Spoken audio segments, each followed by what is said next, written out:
Well, that was funny. I just did like an 8-minute live stream, which I deleted because I was wondering, why isn't anyone showing up? This must not be going out to people. Well, yeah, it wasn't. I accidentally made it unlisted so nobody could see it. I don't even know how I did that. I thought, well. So I'll just start the live stream again. That's fine. And I got a funny story, a couple funny stories about being at a bar. Well, my bar and then another place that serves alcohol. It's more of a restaurant. Man, I saw some guys drink till they were ready to pass out there. And also 7-Eleven is turning over franchise owners' records to ICE in order to get them investigated and deported. So boycott 7-Eleven. I'm not shopping at 7-Eleven anymore.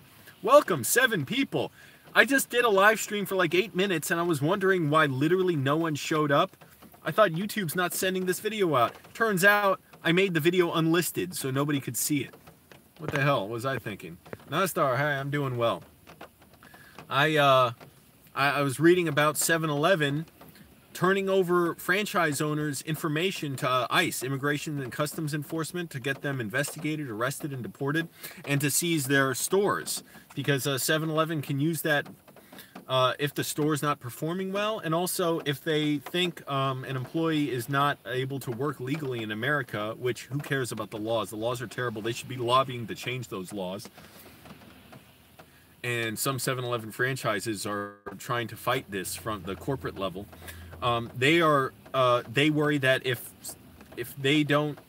their franchises aren't owned by people who can legally work in America, then they may get them, I don't know, taken or something, whatever. So they send out ICE, Immigration Customs Enforcement, to investigate and deport their franchise owners. So screw them. For the crime of working and living here, the crime is the obscene, complicated, bloated, inert immigration system we have. That's racist as hell.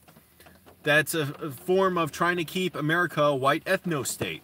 So boycott 7-Eleven. Don't shop at 7-Eleven.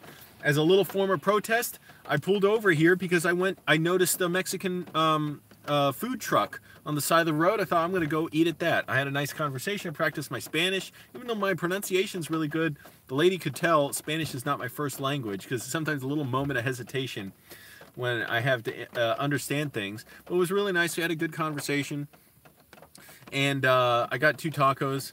And I've been eating a lot, too, at Hispanic restaurants lately. That's been nice. One place I went to, man, first of all, they have some meals that are really cheap. Second of all, I'm glad to support businesses that immigrants run. I'm so glad to, and I get to practice my Spanish every day. Third of all, there's a lady who works there that maybe a little, Angelo is talking to a little bit. And fourth of all, the food, I got one meal that like was $13, curried chicken with rice, tomato, onions, potatoes, and then some, I don't know what it was. It was a vegetable or a fungus or what it was. It wasn't terrible. It was just weird. I could not tell what it was because it was covered under so much sauce. But $13, they piled the food so high I could not finish my dinner, and it was like the only meal I ate that yesterday.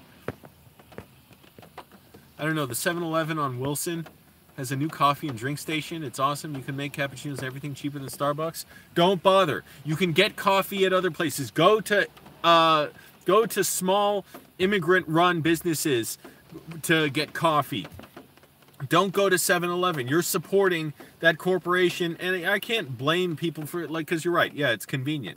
But I refuse to support them. That disgusts me, their policy of trying to rip people out of this country, take away their jobs, take away their livelihoods, their homes. Why?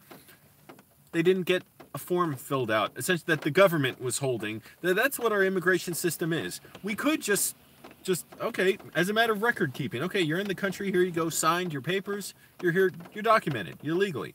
Instead, we make people wait 10 years, 15 years, make it impossible for them, make them answer a bunch of questions, send out a bunch of forms. In the meantime, some of them are in desperation or in poverty, have family members being kidnapped, or have family members being killed, get killed themselves, die before they can even immigrate here. Oh, but the problem is Oh, these people, why don't they brave all this in order to get here? Please, people here won't even bother waiting an hour if they have to go to the DMV. They'll skip paying their taxes because they don't want to deal with the IRS. But we think people should have to wait 10 years if they're willing to, if they have the courage to move to another country to try and make money and be safe.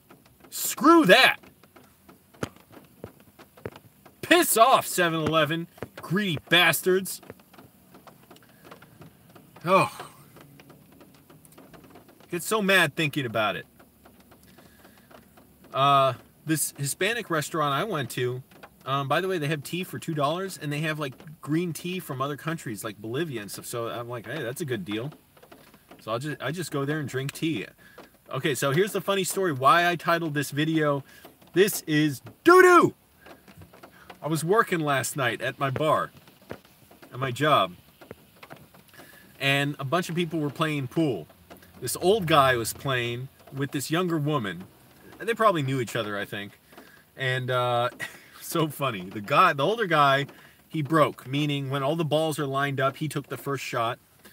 He sunk a striped ball, and he scratched with the cue ball, meaning the cue ball either went in a pocket or it jumped the table. I think it jumped the table. It jumped the rail. But anyway, either way, it's a scratch, meaning it's her turn, the other person's turn. But she said, the other woman playing said, okay, because you scratched, I get to pick which one I want, even though you sunk a stripe. So I can pick solids or I can pick stripes, in which case I already have a ball sunk because you did. And he was yelling. He's like, what? You don't know the rules. Like, I got to stripe it. Yeah, if I got 2 balls, yes, you get to decide. But because I got 1, you have to pick solids, and I'm stripes. And I was trying to, okay, like help figure out what the, what the rules are. So I looked at the table, I saw he sunk a stripe, and I talked to the woman. I was like, well, I mean, he sunk a stripe. Doesn't that mean he, obviously I didn't know the rules. But so I asked another guy there who knew the rules better. He's like, yeah, when you sink a stripe, I mean, it doesn't matter if you sink even 1 ball, but you scratch on the break, the other person gets to decide what they want to play. They can just try and beat you and pick the other one, or they can pick the ball, the type you sunk. And he was screaming. I was kind of worried like he wouldn't calm down, but then he was laughing sometimes too. So I knew he was getting along, but he was he was screaming. He's like, what? I sunk the ball, the 1 ball. If I sunk 2 balls, yes, you get to choose. But I sunk 1, so that means you got to play the other one. And then he yelled, this is Doodoo. He kept yelling, this is Doodoo. You all don't know how to play the game. He's like, you young people don't know how to play. Another guy from the other table came over the cell phone. He's looking it up on the internet. And I was worried this guy might have been insulting the other guy I asked there, who was just sitting there. Because the other guy I know knows the rules. What the hell is behind me?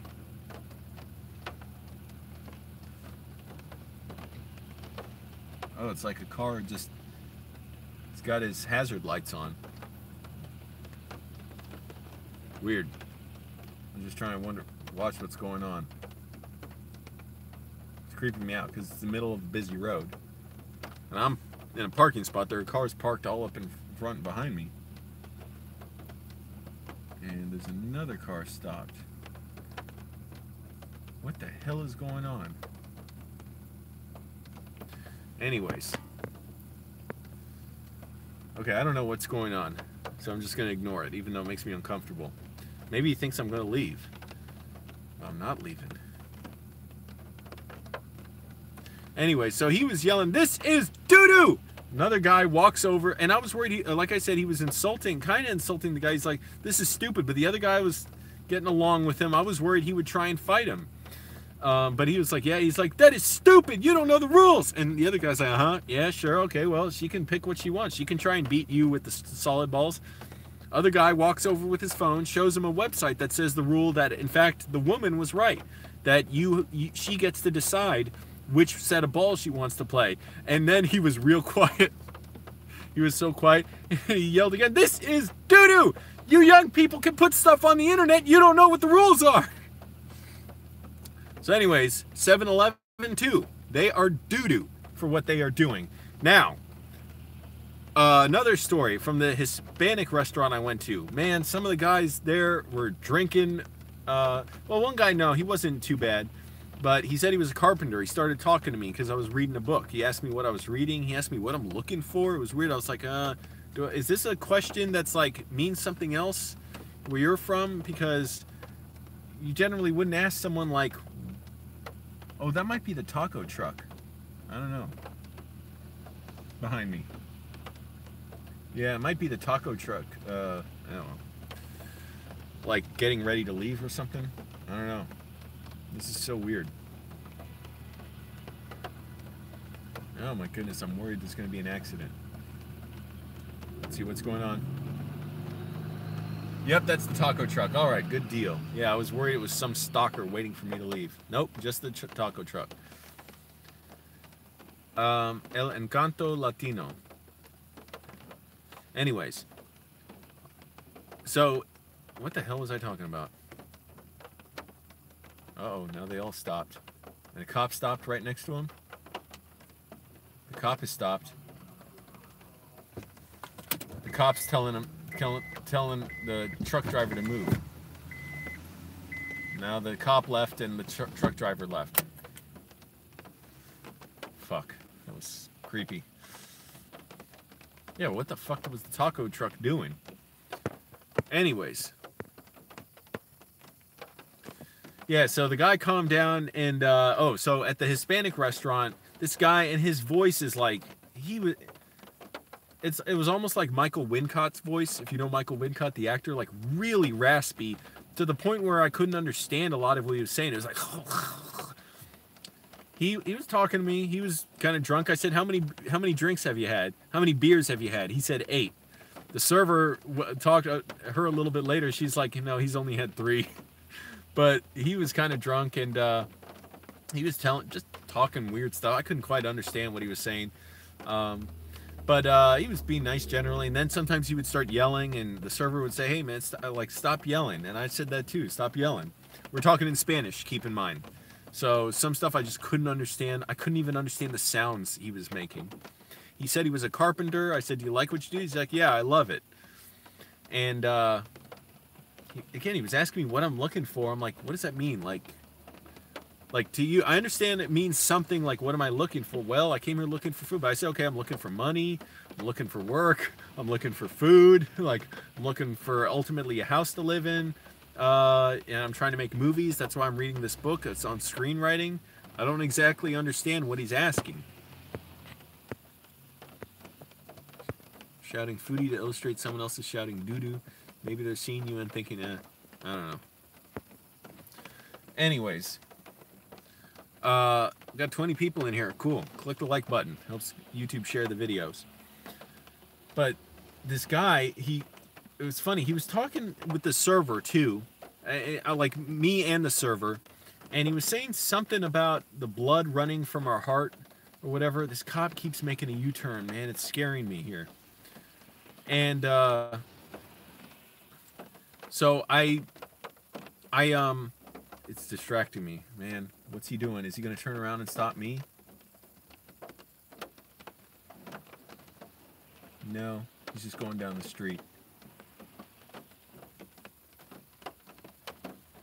Still going. Still going. Good. Okay, I think he's just going.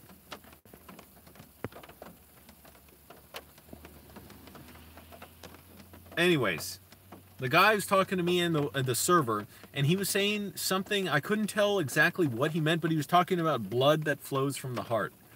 And, like, he was talking about the blood that flows us through our arms or whatever, and I didn't know what he was talking about. I said, are you a doctor too?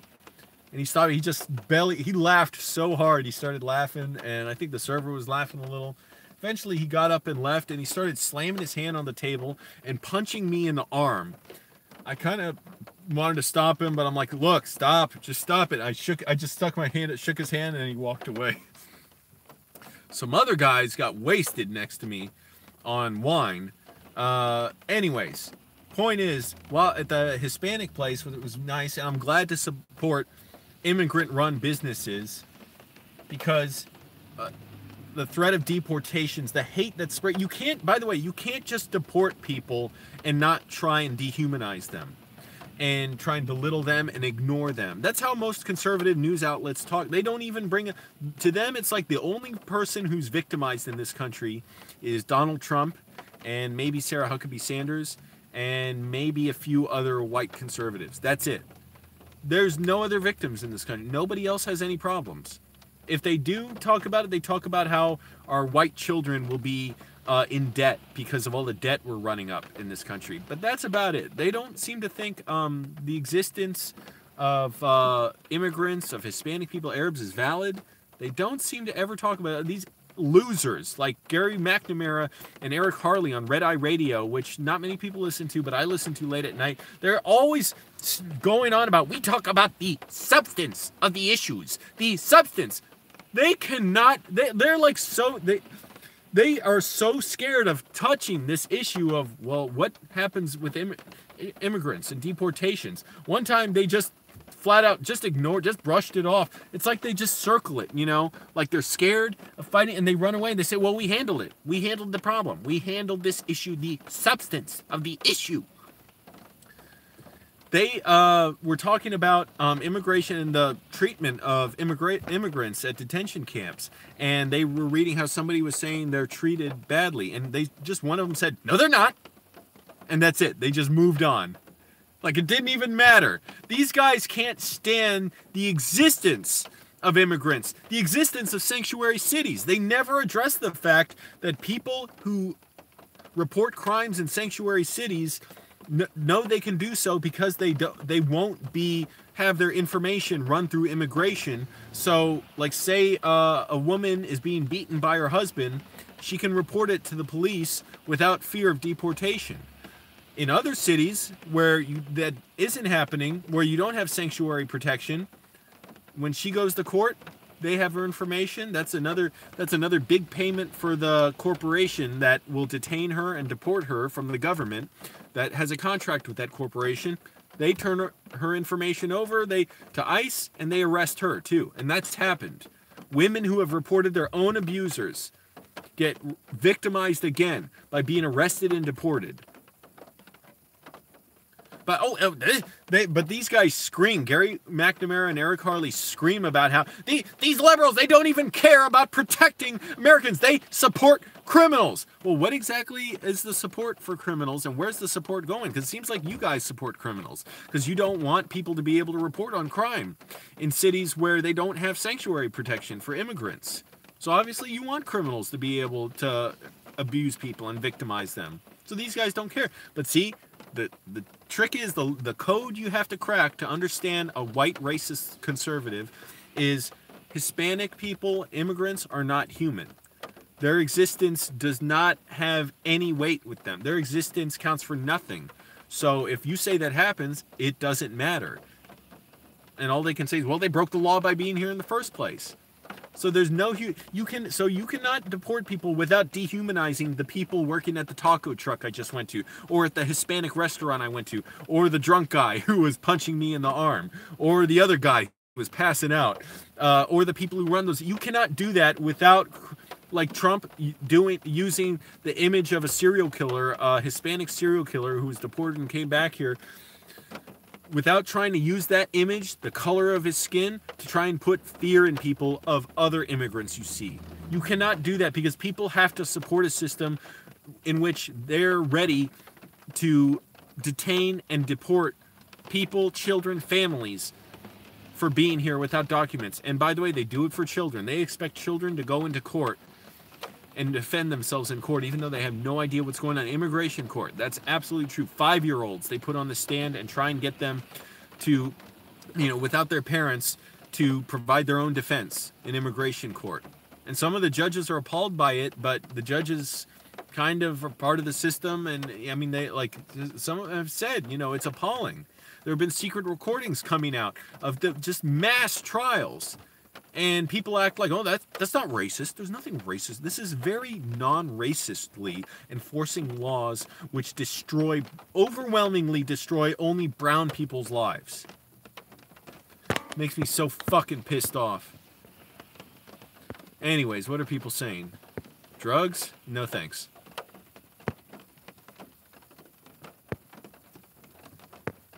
busted live? Whatever. I don't know what you're saying. Oh, busted by the police now. Nope. Mainstream media only keeps stirring the pot. They never, ever fairly cover the issues. Right. It doesn't matter. The cops don't care if I'm yelling in my car. I'm just scared of cops and paranoid of them.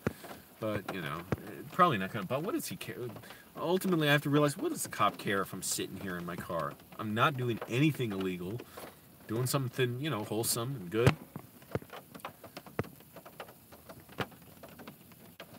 No, Moave, no, that's not true. Trump is concerned with the illegals, but not all immigrants. He's put forth measures to try and restrict immigration here, to restrict legal immigration here. He's made it extremely hard for people to be able to immigrate here. The caravan, the migrant caravan, people they're coming here ostensibly to apply for asylum because they're in great danger. And he acts like he talks with no evidence that they're hardened criminals, they're invaders, there are Arabs which if there are Arabs, so what? But they're not Arabs in there. And that there are Arabs who, see what he said, the way he frames it, they're Arabs. That's all he has to say. And Arabs are bad to him. Arabs are criminals. They're terrorists to him. And so he puts, and stupid, gullible people believe that stuff overwhelmingly. So they believe, yeah, these immigrants who are just trying to travel here. That's it. Same thing I'm doing, by the way. I travel to find opportunities because now I don't have a home. Imagine if I couldn't travel to another city just because it was another country, and then it was illegal if I did, and then you could demonize people who look like me. Which not many, I don't know who looks like me, but that's what the idea, that's what you have to do to perpetuate a racist policy. You can't just say, oh, we'll enforce it against these people, but everyone else is fine. He wants to make people scared of everyone who looks and sounds and reminds them of other Hispanic immigrants. That's why he talks about them the way he does. That's why he talks about them like they're hardened criminals. By the way, these aren't just lies he makes up. These are lies he makes up, but they come from centuries of racist lies and stereotypes about non-white people. That they're dangerous, they're gang members. Oh, watch out for your children. They're going to attack your children. It's never just about hating someone because they're a different skin color. It's always coming up with these excuses and labeling them overwhelmingly on non-whites. Because what did he say, by the way, about the synagogue shooter? He couldn't even say the names of the victims. I mean, excuse me, the MAGA bomber. He couldn't even say the names of the people the MAGA bomber targeted. The synagogue shooter, he wouldn't talk about white supremacy. He got angry when a reporter asked him, a black woman asked him the other day about his racist policies, and he said, that's a stupid thing to say. That's a racist question. So he's towing the white nationalist line of it's racist against white people to bring up race. And to bring up racial abuse by whites. He cannot bring himself to talk about white supremacy, about how the shooter of the synagogue was strongly engaged in online right-wing racist communities that were also targeting other activists against right-wingers. He can't talk about any of it. So, of course, it's a huge spectrum where all these ideas inform people on different parts of the spectrum. The people that dressed up conservatives who say, oh, we're not racist, we just don't care about race, I'm colorblind, who support racist policies, down to the lone violent people like the guy who shot up that synagogue, who held anti-Semitic beliefs that Donald Trump was also pushing out about Jewish people and liberals paying for immigrants to come here as an invasion, and it only takes one more step to believe it's an invasion because it's going to depopulate the white race if non-whites come here and have children. Stupid, ignorant ideas that are spread from the president, and it makes it more acceptable for people who are unhinged and who are angry and who are selfish and have no respect for life to go and attack others with. And then each time it happens, pretends like, who gives a fuck? That's what Trump does. Like, who cares? What can we do? Nothing. They should have had guns at the synagogue. That's his answer. Can't say anything about the NRA. By the way, a black guy was stopping a mass shooting recently. He was a security guard. He held the shooter down. The police came, killed that guy. And because they assumed he was the shooter. He had a gun. Is the NRA defending him? No. They say only thing that can stop a bad guy with a gun is a good. Whoa, what the hell am I stuttering? They say the only thing that can stop a bad guy with a gun is a good guy with a gun. Here was a good guy with a gun. and the police came and killed him, where's the NRA? They don't care, because they're not worried about black people having guns. They're scared of black people having guns because they don't think like them. They don't want anyone but white people to be able to dominate others. And it's not that, well, excuse me, I should rephrase that, because not that other people want to be able to dominate others. I'm not saying that therefore non-whites want to dominate anyone. I'm saying their whole outlook is white people should be able to dominate others, and if other people have equality and are treated with the same kind of deference that white people get, then that means that the smallest amount of respect for the life of a non-white person to them is an attack on white people. It's a brutal, vicious attack on their rights. So anyways, I could go on and on all day, but that's why I'm glad to support immigrant rights and run businesses. Have I ever smoked weed? Yeah, twice. I didn't enjoy it, and really, someone like me with the mental problems I've had should not smoke weed. So I'm not smoking it again. I don't think I will. Why do you feel sorry for me, Nasdar? I'm doing well. I almost titled this video, "Being Homeless is one of the best decisions I've ever made." It's great. I'm meeting new people. I'm learning stuff. I'm all active. Who knows what I'm going to do. I'm having a lot better time than I did living in a home with the roommates I couldn't stand. I'm so glad I'm out of there. Oh, I'm so happy. And even sleeping in the cold last night, I was not cold. I might get a sleeping bag. Oh, now here's a problem when I'm sleeping. Let me show you. Because I recline this seat back. The problem is, you can see here, this... What, can you see it? Sorry, it's hard to see. This, you see, hold on. I'll show it on this seat. You see this? It's like a race car seat in a way. It's got these like fins on the side that stick out. Well, it's nice when you're driving because it's like form-fitting. You know, you don't slide around so much in the seat. The problem is when I lie down, inevitably it makes my shoulders jut forward like this, and it hurts so much when I wake up, and I'm worried about damaging my shoulders. So sometimes when I can't get a good position to sleep in, that's what happens. So last night I got a jacket. I put it in the middle of the seat to kind of make the whole thing level. It kind of worked. The jacket's too firm, so maybe I'll get a pillow and just try and put it in the middle, because man, it hurts my it's not that the pain's unbearable or anything, it just makes it too hard to sleep. And so I couldn't fall back asleep. I only slept a good 6.5, 7 hours. I'm all right, but I'll be tired tonight. And tonight I'll find a different place to sleep, because I don't want to sleep in the same place as last night, and I want to be somewhere else with the nicer gym. Like the chain of gyms I go to, they have a nicer location. Not that I really care so much anymore, but just a nicer area and stuff. And I just want to be in different places. Like, that's the nice thing about living in my car. Let's see. Moave, how do you spread lies about immigrants that make people fear all of them in order to get support for detaining hundreds of thousands of immigrants and deporting millions? You do it by demonizing their looks, their origins, their language. You call them criminals. You call them all the things that Trump has said. You focus your efforts overwhelmingly on them instead of things that could help them, like processing them legally here, legal aid. You take their children from their parents, and this is according to the definition of genocide, to take people's children and relocate them with other parents, which is what Trump's doing. They're taking kids away from Hispanics coming across the Mexican border, and they're giving them to American families. So they don't. So that meets the definition of genocide, which America has enacted before with the Native Americans as well.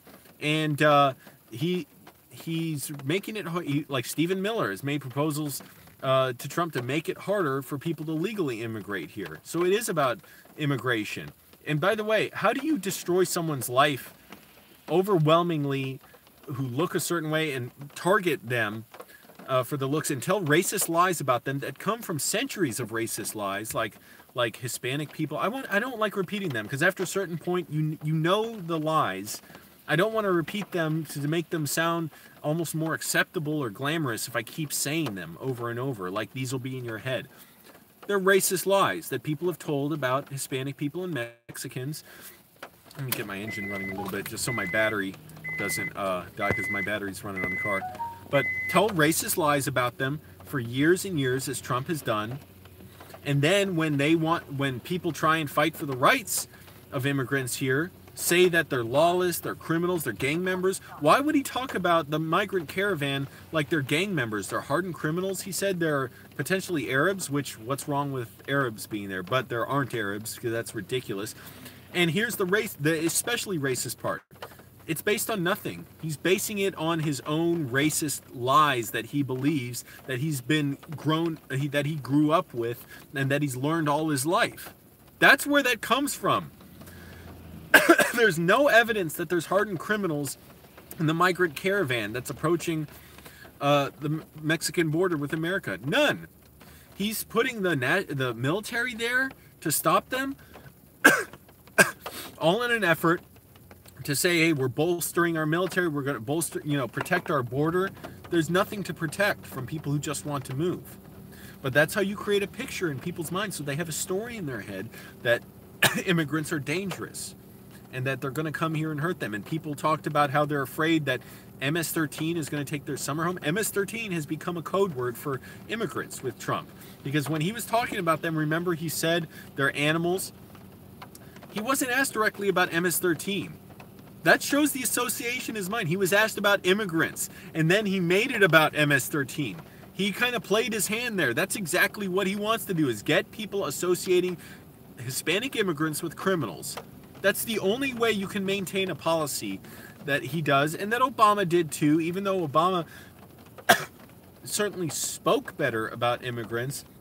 But ultimately, he ran a hardline campaign against immigrants in this country. Shame on him. And even though, yes, he instituted the DACA program, but he could have just made amnesty if he wanted.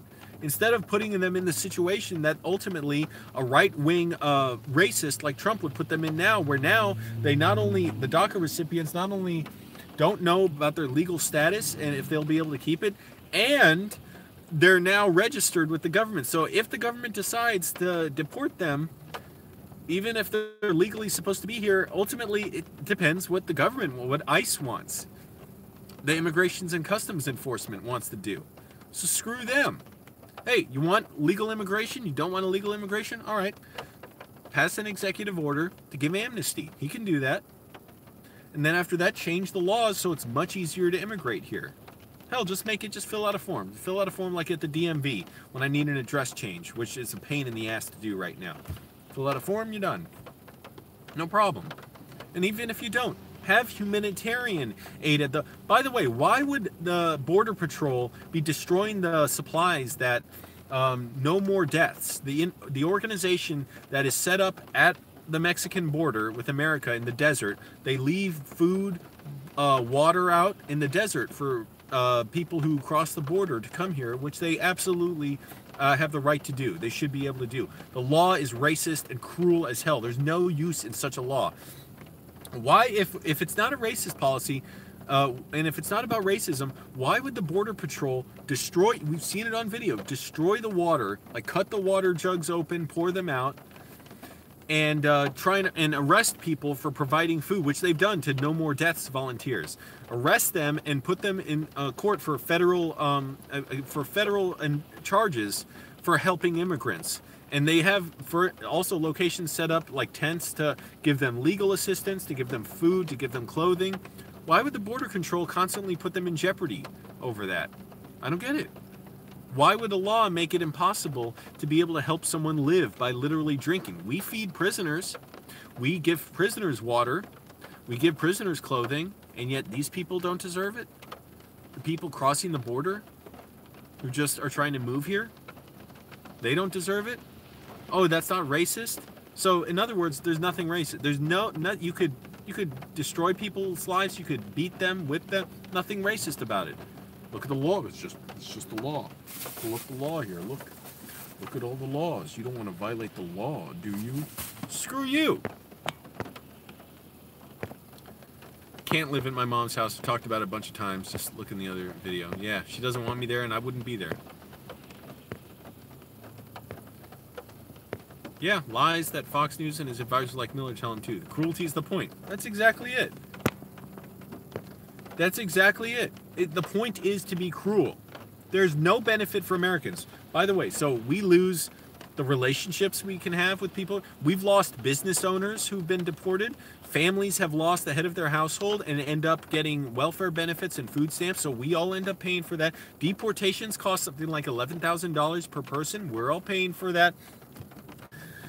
None of us benefit when an immigrant family is put in a concentration camp, which is where they're going. None of us benefits when an immigrant child is taken from their parents forcibly and separated permanently because the parents are deported and the kids are put up for adoption in America. That's an act of genocide against them. None of us benefits. We lose our dignity. We lose our money. We're being cruel. For what? There's no end game other than endless cruelty. And when each measure doesn't work, Trump's going to up the ante, and other racist white Republicans are going to up the ante with more brutality, more crackdowns, more violence, saying that we should be able to, we'll shoot people who throw rocks. Disgusting. Yeah, Alejandro, my mom knows I sleep in my car. She kind of doesn't like it, but I said, okay, if you don't like it, kick Michael out, my brother, and I'll stay with you. She's like, no, Angelo, I said, don't even lie to me. You know I could. I could live in the basement. I would not only help out more than him, I would pay rent. I'm willing to do so much more than him to help out. Just kick him out. Because he attacked me twice, so what's the problem? He's a member of the NRA. He's a white supremacist piece of shit. He's a violent, unrepentant criminal, still angry as hell. Basically is a bully anywhere he goes. So, kick him out. What's the problem? He's lived there all his life. She said, no, Angelo, you don't. I said, don't even lie to me. I hung up on her. So I said, we'll see how much you care about housing a criminal in your home versus having me there. But I wouldn't even stay there even if I could, if Michael's there. And I wouldn't even afterwards because she's made her choice. So that shows how important it is for her to house a white supremacist in her home. He is a racist little piece of shit. Anyways. My voice is going to give out soon. I've been yelling. Nazdar, you have a free empty room for me? Where is the room?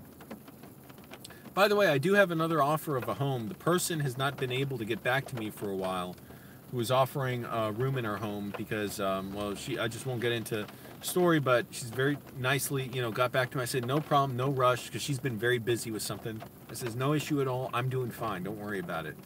You don't have to check in on me. If you want to talk, by all means, let me know, and when you're around, no problem. Oh, what, you're welcome to Canada? All right, hey, maybe I'll come there someday. Anyways, guys, I want to get going, because I did want to live stream today, because I haven't done it for like 2 days. It's amazing how quickly time gets away from me. I'm going to go study at the library, read my book. I'm going to go probably to another Hispanic restaurant tonight. And I exercised good today. I exercised good 45 minutes or so. Lifting weights. And I'm going to find where I'll sleep tonight. I don't even know yet where I'm going to sleep. But I have some ideas. And really, by the way, I found the answer to where should you sleep is anywhere the police won't hassle you. Just don't call attention to yourself. That's all. And people aren't inspecting cars to see where people sleep for the most part. If you look out a place, then yes. If you park in a small town where no one knows you, and you're the only car on the street, or you're the only car people don't know, then yeah, obviously they might call the police on you. But if you're in a place like a parking lot where there are cars already and people work for 10-hour shifts or more, don't do it every night, but like park there once, which is what I did. Just park there once, one night. People generally won't bother you even if they see you, and then just go. So, the answer is sleep where you can, even though it's so stupid how we criminalize homelessness here. Make it unaffordable to live in an area, and then illegal if you try and live there in a car. But, yeah, just find places where people are, neighborhoods where people won't really care, where people park on the street a lot anyways.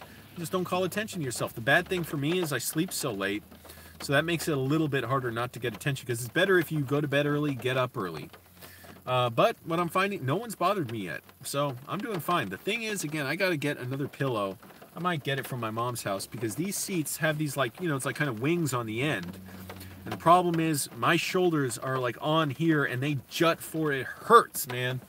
So, and it makes it hard to sleep. So I got to put a pillow down in the middle of in the middle of the seat. See if that helps. But hey, I'm glad I've had a lot of people in here. By the way, so if you saw the video about TCM, what that was about, the video I did about Dodsworth, the classic film, which not a lot of people have seen. It's underseen. It's a perfect movie. It's so amazing.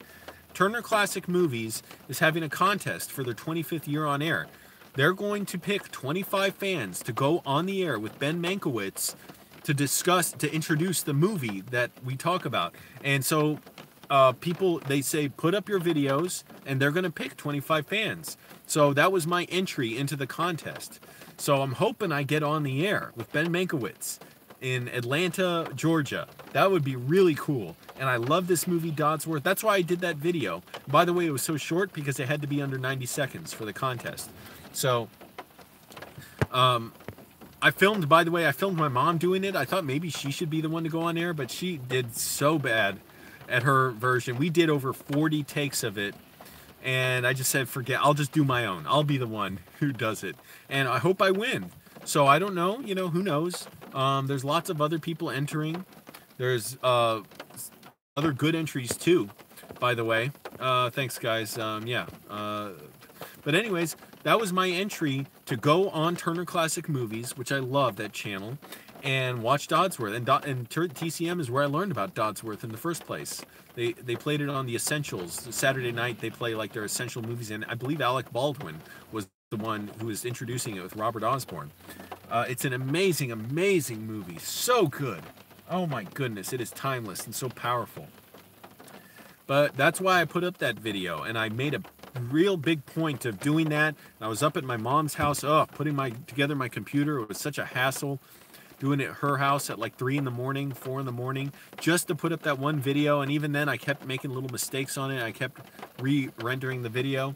But anyways, we'll see if I get on TCM.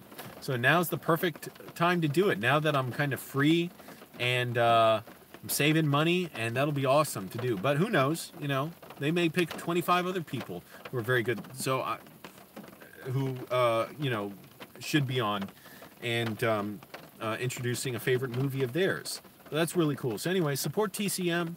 Check them out. They're really great about showing old movies, uncut, no commercials, no censorship, no cutting for time.